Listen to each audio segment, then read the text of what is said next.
तो ये है तुम्हारे सौतेले बाप का घर, और मेरी सारी बात समझ में आ गई है। लेकिन मेरी समझ में ये बात नहीं आई कि तुम इतने करीब आकर दूर कैसे हो गई। लाहौर शिफ्ट होने की खुशखबरी देकर कहाँ रोपोश हो गई थी फौजिया? कोई पता भी नहीं लिखा तुमने। बड़ी संग दिल हो वैसे। मैं रोज डाकिए की राह देखती। मैं कुछ अपसेट थी यहाँ आने पर। असल में एक अजीब सा वाकया पेश आ गया था, जिसकी वजह से हमें कराची छोड़कर यहाँ आना पड़ा। खैरियत तो है ना? हाँ, अभी तक तो खैरियत ही है। तुम कल घर आना ना, तुम्हें सब कुछ तफसील से बताऊंगी। नहीं, कल नहीं आ सकूंगी। संडे को। संडे को आना। आंटी को भी जरूर लाना, मुझे उनसे भी मिलना है। और हाँ, वो तुम्हारे इश्तिहार का क्या हुआ? अब्बा भाई का कुछ पता चला?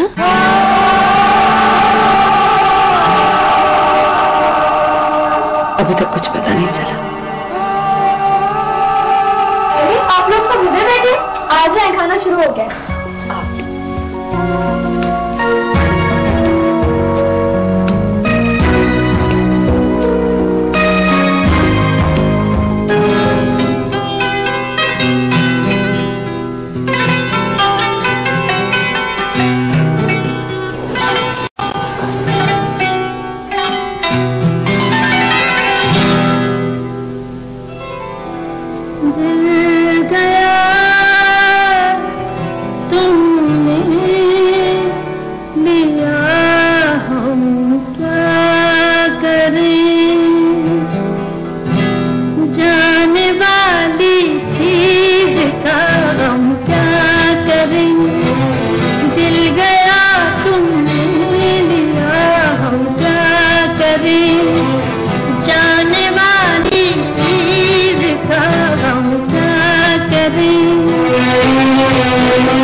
ऐसे नहीं आ गया। जैसे भी आए चले जाओ। बात सुनो, मैं तुमसे कुछ मांगने नहीं आया। मैं कहती हूँ फुर्सत नहीं है, लोग बैठे हैं, फिर आना। एक बहुत बड़ी मालदार असामी है। कौन है? भतीजा है मेरा। तुम्हारा भतीजा? मलेशिया से आया है, बहुत बड़ा बिजनेसमैन है। कहाँ है? नीचे। बुला लो उसे। ठीक है।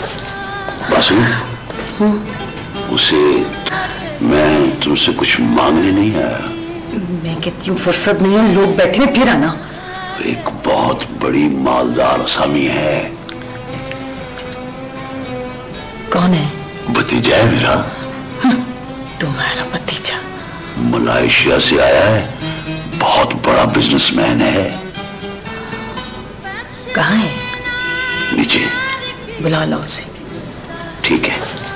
बासु, उसे तुम्हारे, मेरे और पीनू के ताल्लुक का पता न चले। अगर वो इसे पसंद कर ले तो ये मकान सोने का बन जाएगा। दिन फिर जाएंगे तुम्हारे। देखते हैं।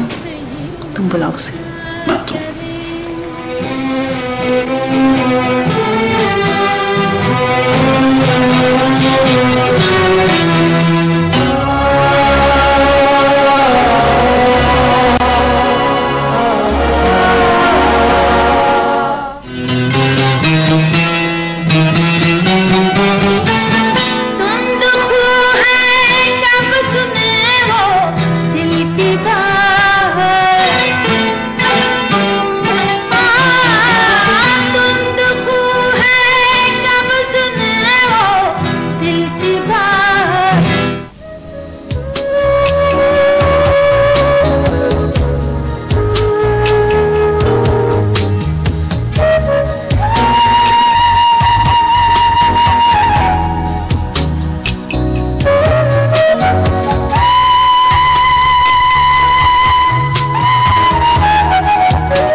ऐसे हालात में मुझे गुस्सा और रोना नहीं आएगा क्या? हाँ सही कह रही हो तुम, ये तो वाकई बहुत परेशानी वाले हालात हैं। लेकिन फौजिया, इसमें उस बेचारे मेहमान का क्या कसूर? उसे क्या पता कि तुम किन किन ज़हनी क्राइसिस से गुजर रही हो? उसका कसूर ये है कि वो अब क्यों आया, पहले क्यों नहीं आया? जब चांद चमकता था, फूल खिलते थे, ख्वाब जिंदा थे, मैं जिंदा थी, तब कहा था।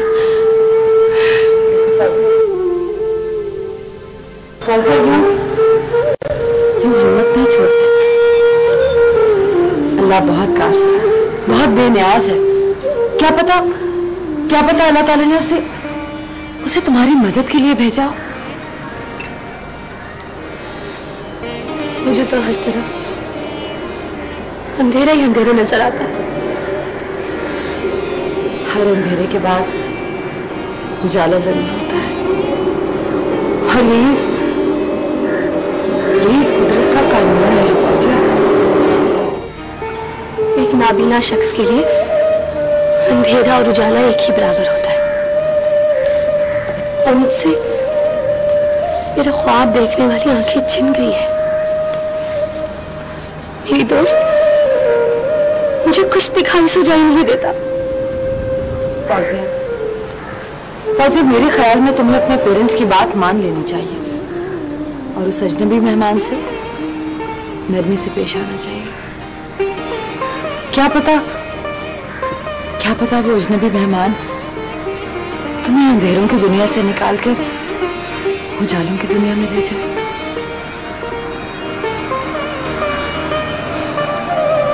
वैसे करते क्या है हमारे यूसुफ भाई? इम्पोर्ट एक्सपोर्ट का बिजनेस है।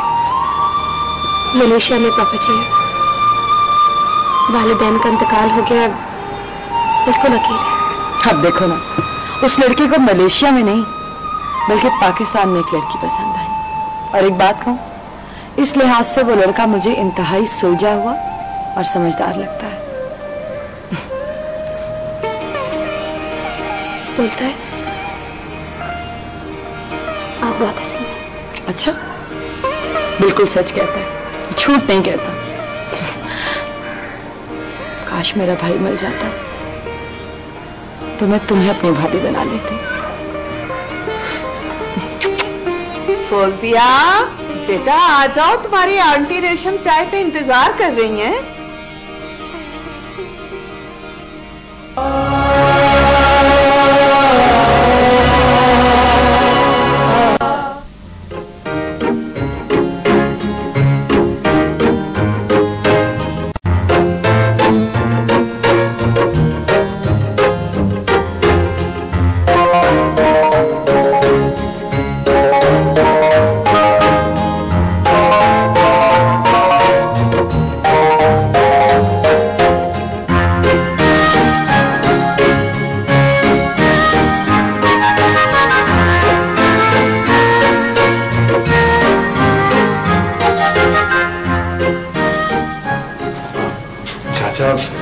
क्या बना बेटा? Gulberg, Faisal town, new garden town, जिधर जिधर लोगों ने बताया वहां गया। ये तो बहुत बुरा हुआ। अब चाचा मैं खाला से मिले बगैर वापस नहीं जाऊंगा। बेटा ये बहुत बड़ा शहर है, अब जब तक एड्रेस का पता ना हो बड़ा मुश्किल है। अब रिक्शे में झटके खा खा के मेरी तो हड्डियां टूट गई हैं, पैसे अलग जाया हुए। अब जो बचे उसमें से ये मछली कबाब में तुम्हारी लेकर आया हूं। ये लाहौर का खास तोहफा है। खुशबू तो बहुत अच्छी आ रही चाचा। तुम अंदर चलो, मैं भी लेकर आता हूं, गरम गरम है।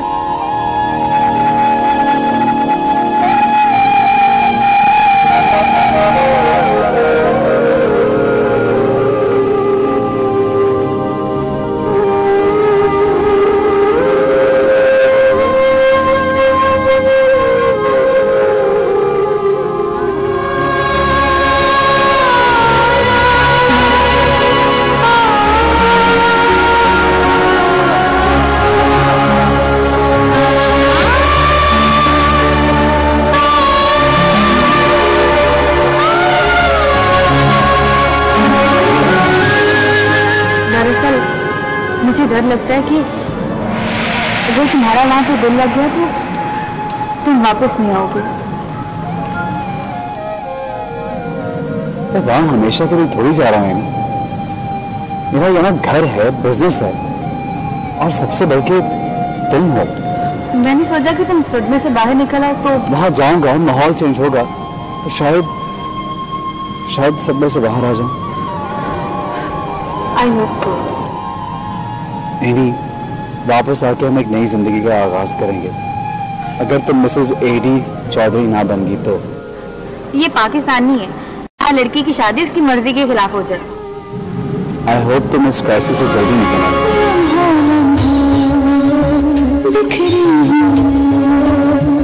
कतरा कतरा पिघली हूँ मैं, लम्हा बिखरी हूँ मैं।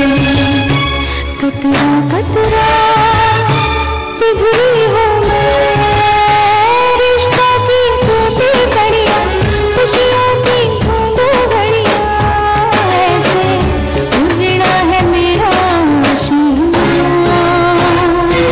बदलती हूँ रोज़ बदलती हूँ, मैं तो सांस भी लेने से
आपने मुफ्ती साहब की तरफ जाना था।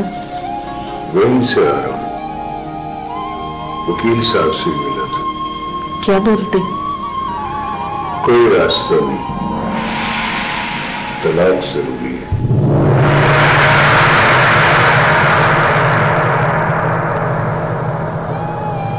वो क्यों देगा? मुकदमा करना पड़ेगा। मुकदमा? ये एक तरफा कार्रवाई नहीं हो सकती।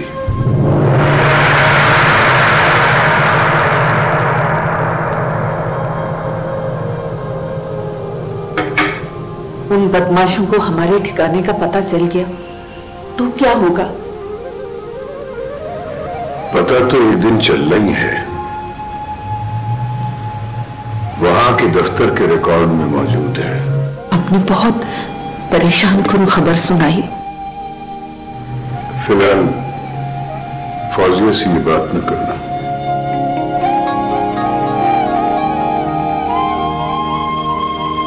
वो तो पहले ही कहती थी गले का फंदा है।